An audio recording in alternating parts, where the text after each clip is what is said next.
Yeah, this is all, I mean, but this is in the slides, but we're doing just extra practice. But now it's recorded, sorry. It might not break it down as much. Some of the parts in the book do, though. Some of the demonstration problems do, but oftentimes they assume that you understand the individual steps. But I'm going to teach you those steps right now. Okay, so let's just go ahead and quickly graph the marginal benefit.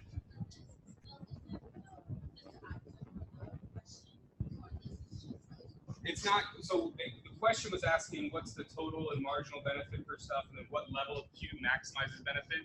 So we've been doing the plug and chug, but I've just been trying to get you guys a feel for how these things are and why they're shaped the way they are.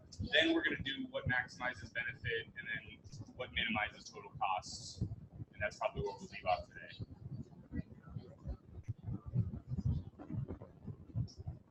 No, so the optimal decision rule was just a side breakout box. Sorry. So where is that? That's, yeah, so that was just kind of separate. We're not there yet. We're working towards this. We're working towards this. But right now it's like a new section. We're just doing the cost. And then so I want to show you the graph of the cost. I want to back up and quickly show you the graph of the benefit. So the benefit of 1 is 18, right? B1 equals 18. B2 is equal to 32. B3 is equal to 42. That's all we really need. We can figure out the shape from there. This is B of Q. This is Q. We're going to start out at B0 is 0, right? Because if you don't make anything, you're getting no benefit. B1 is 18. These will be 5, 10, 15, 20, 25, 30, 35. So this will be, actually, why don't we just do 2? So B1 is 18, B2 is 32, B3 is 42, so it goes something like this.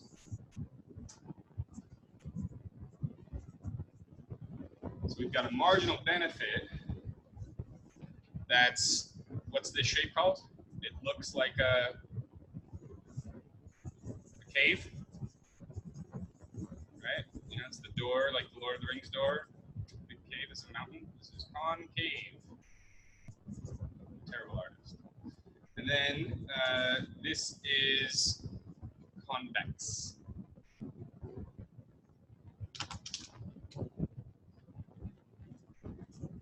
It's not that you need to know that, but I'm a math nerd, so.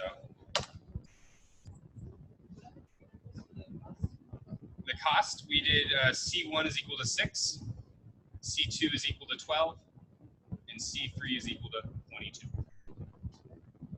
We just plugged in chugged those. So now we're good on kind of the shapes of the cost and the marginal benefit. Now let's real quick go into the calculus, the how the heck are they getting these marginal benefit, marginal costs amounts, right? And so we'll stick to the orange, we're going to stick to the benefit real quick. So it gives us, it says benefit is equal to 20Q minus 2Q squared. And then it gives us the marginal benefit, right? It tells us that the marginal benefit is equal to 20 minus 4Q. So how do we get there? So what they're doing, this marginal benefit, as we saw earlier, it's the incremental value. And so the marginal benefit is equal to, so the marginal benefit of 2 is equal to B of 2 minus B of 1. But how do they get a formula for that, right? Instead of just plugging and subtracting it and stuff like that. Well, essentially, it's a derivative. I mean, so they're saying the limit as the difference, the delta, goes to 0 of this situation. So as it's essentially, I mean, we don't need this at all, so don't write that down, just to confuse everybody. But it's all it is so when we were first learning derivatives, right? We did the thing where it was like, okay, this is 1, this is 2. We looked at the rise over run, right? Rise over run, and then we made this smaller and smaller and smaller, this distance, right? And so this is the equivalent of that, and this marginal benefit up here is the equivalent of, instead of looking at the kind of crude change in going from 1 to 2, we want to look at what's the instantaneous change, right? So we're going from what's called a secant. I know you guys don't care about this, but a secant, which is the line right here, which is usually a pretty good approximation of the tangent. But at the end of the day, what we really want is we want the tangent. So we take the derivative to get that instant rate of change at a value of 2. So how do we take the derivative? We're going to use the power rule. Power rule. So what's the power rule? This says that if x to the a, if that's our f of x, then our f prime of x is equal to a times x to the a minus 1. And so let's go ahead and do the derivative of b of q. So b of q is equal to 20q minus 2q squared. Then my derivative, so this is q to the 1 power, right? So it'd be, okay, and so I guess if there's any kind of constant here, you just multiply it on the outside times constant. If the constant doesn't affect the derivative at all. So this 20 is a constant, right? So it would essentially be 1 times q to the 1 minus 0 times 20 times the constant. And then how do we do this one? We would do minus, so we have to keep it's very important to keep that in mind. Minus, it's easy to drop that when you're doing a derivative. We'll do, this is the 2 that comes down, 2 times q to the 2 minus 1, and then all of that times 2. So q to the 1 minus, or sorry, this is 1 minus 1. My bad. Yeah, that makes a lot more sense there. But yeah. So that's 2 minus 1, 1 minus 1. So let's simplify this. This is 1 times q to the 0 times 20.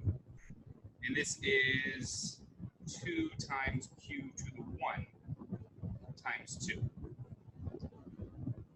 Is everybody still with me? No? Okay, let's back up.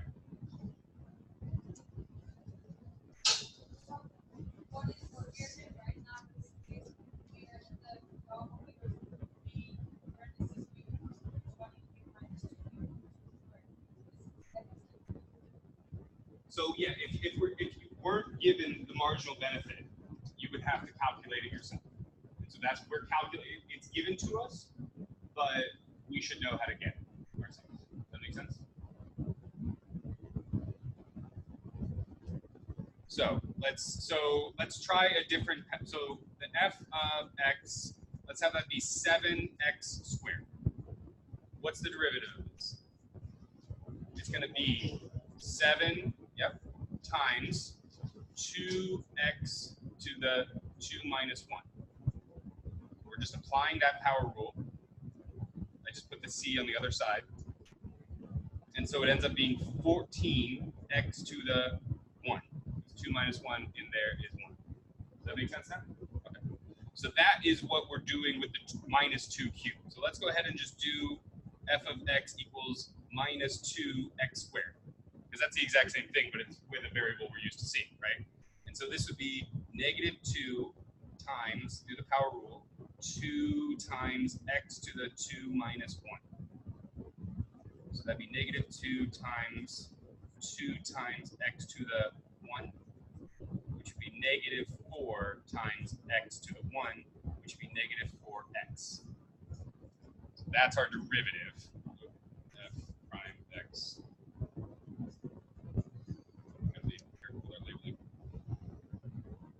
so that's the same thing we're doing with this 2Q.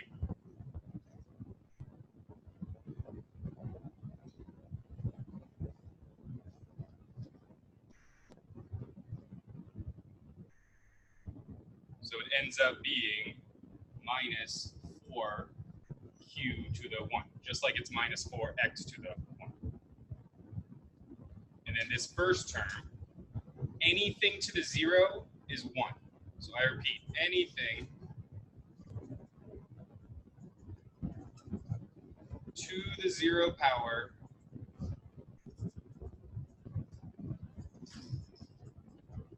is equal to 1 by definition.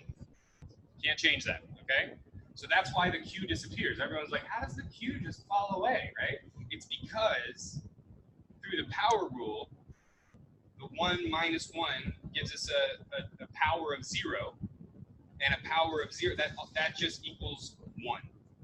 So this ends up being 1 times 1 in the box there. Oh, sorry. I'll use stars instead of dots. I'm so sorry. I use dots and stars interchangeably, and I know that's annoying. Sorry. The 20 still, so then it's 1 times 20. Yeah, that's a constant, so it stays there. So the 20 minus 4q. That's our marginal benefit, and that's what they told us it was too, right? In the book, they said 20 minus 4q, and so, but we need to be able to like prove that for ourselves and understand where they're getting at, right? And what that is telling us is that's telling us the rate of change.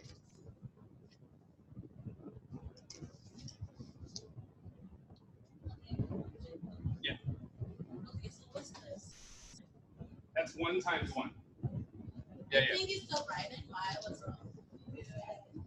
So yeah, so this is, so here, let me redo these lines up here, right? So it's BQ equals 20 Q minus 2Q squared, and then B prime Q is equal to, we'll do 20 times 1 times Q star, sorry, Q to the 1 minus 1,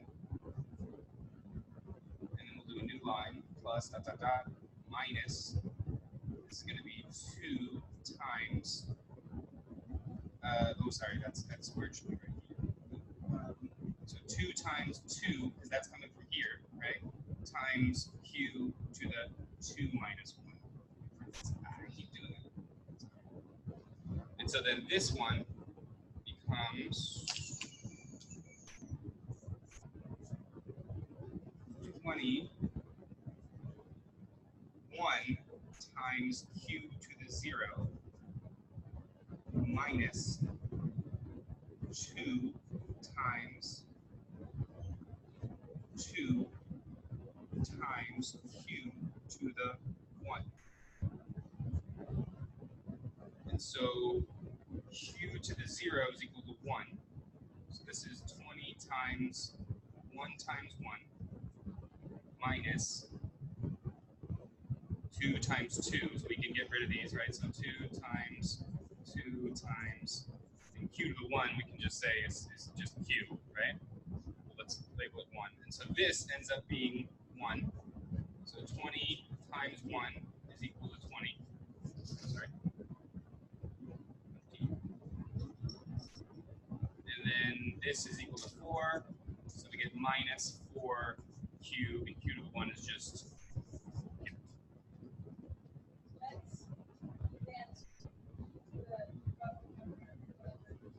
Well, not quite. So we were given that. So that's, so let's, I know we're over time, but let's do one last thing just so that we have one of the answers. So it's asking what level of Q maximizes total benefits, right? And we can see, because it's a concave version, or concave function, that there will be a maximum, right? If we had the convex, there's no maximum because it just grows at an infinite rate, right? But the concave, at a certain point, it's going to peter out, right? In terms of, where's my marker? in terms of at some point it's not going to be growing anymore, right? It's going to flatten out. And so where is that point? We use the derivative to find where that point is, okay? So how do we do it? So how to find max benefit. So this is the key to finding maximum anything essentially. You take the derivative, you set m prime b prime q equal to 0, and you solve for q. This is step 1, this is step 2. And so when I do this, I always write set above the equal sign as a reminder that I'm setting it to 0. It's not that b prime q is equal to 0 as a cross or something, right? So it's a little habit I picked up in grad school. I highly recommend it. And this page. Okay. So b prime we already figured out, right? It is 20 minus 4q thing. Oh, that's because it's marginal benefit. So b prime of q is equal to marginal benefit. Sorry. So that's why I'm confusing. So let's just call it what the book calls it. The marginal benefit of q is 20 minus 4q. And so we're going to set this equal to 0. And so by setting this equal to 0, using thinner markers, we're just going to solve for q. So that we did our first step, 1. And now our second step is solving for q.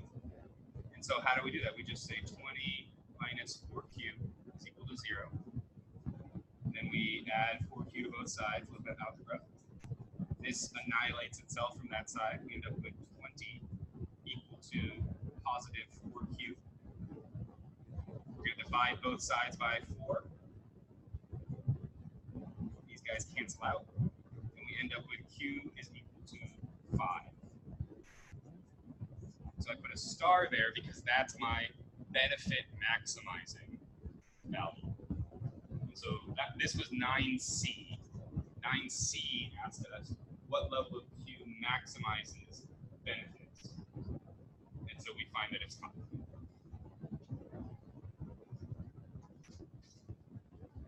Does that make sense to everybody? So now the next part that I want you guys to do for class on Wednesday is F and G. So F you should be able to do. G is going to be a little more difficult. So definitely do F. So not for Wednesday. 9F and 9G. Just do your best at 9G, but don't struggle on it because we didn't quite go over it yet. But 9F is going to be the same thing for the cost. But don't be okay. So I don't want you guys slamming your heads on stuff. Look at this function. Is there a maximum for the cost? Or is there a minimum? What's the minimum for the cost? We can just see it. What's the minimum value for cost? 4, when it's at 0. So we should get 0 for 9F. We know that just from looking at the graph and knowing that it's a convex function. Okay? We know the answer is 0, but we have to, how do we get there? We're going to do the same process. We're going to set the marginal cost equal to 0, solve for q, and we'll get 0. Okay?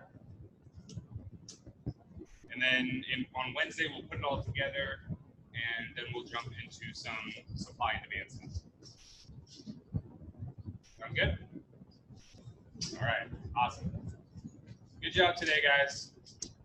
I know calculus isn't fun, but understanding it, I think, helps a lot, rather than just trying to memorize why it goes from total benefit to marginal benefit. You know, now we understand what process they're using to get questions.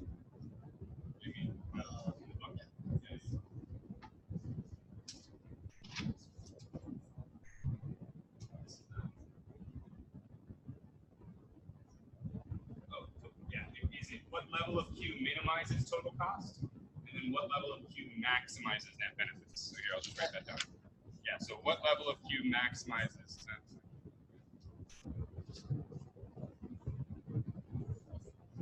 9F is the Q that maximizes, or minimizes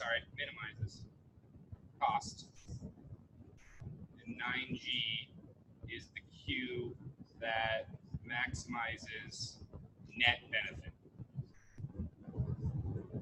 And so what's net benefit? You just take the cost and you subtract it from the benefit. And then you're going to do the same derivative, set it equal to 0, and then solve for Q. Okay? So be good practice of both algebra and the calculus we learned today. F is 0. Yeah.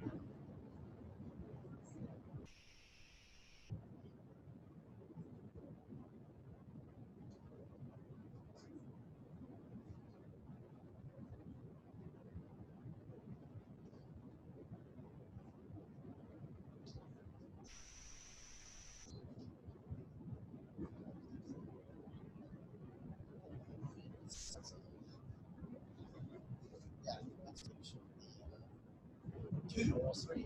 Can I be? Yes. Right. So it would be 2 because 3. Yes. Because the 3 would be reference like exactly very good. Yep. The marginal cost would be greater than the marginal benefit at 3, so you'd only produce 2. Good job. You got it, Reese. Amazing. Khan Academy has a really. So I'm gonna send you. I'll send a link out to everybody with the Khan Academy guide on how to do this stuff. Yeah. You can walk. You can kind of slow down. Walk. You're gonna come to my office hour tomorrow or the next day. Got it. Okay. I'll try and break it down.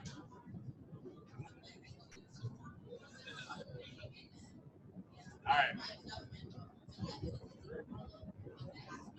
Yeah. Right. No, absolutely. And I that was a sneak peek ahead of time that I probably shouldn't have said. But yeah, the Khan Academy will help, and then I'll try and make it more steps in terms of next month. But also just come into office hours and work on it individually. I don't think I have, but I will. But it's going to be.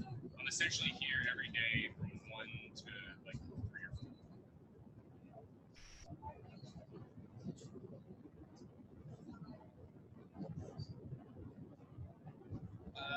So what will happen if you get a C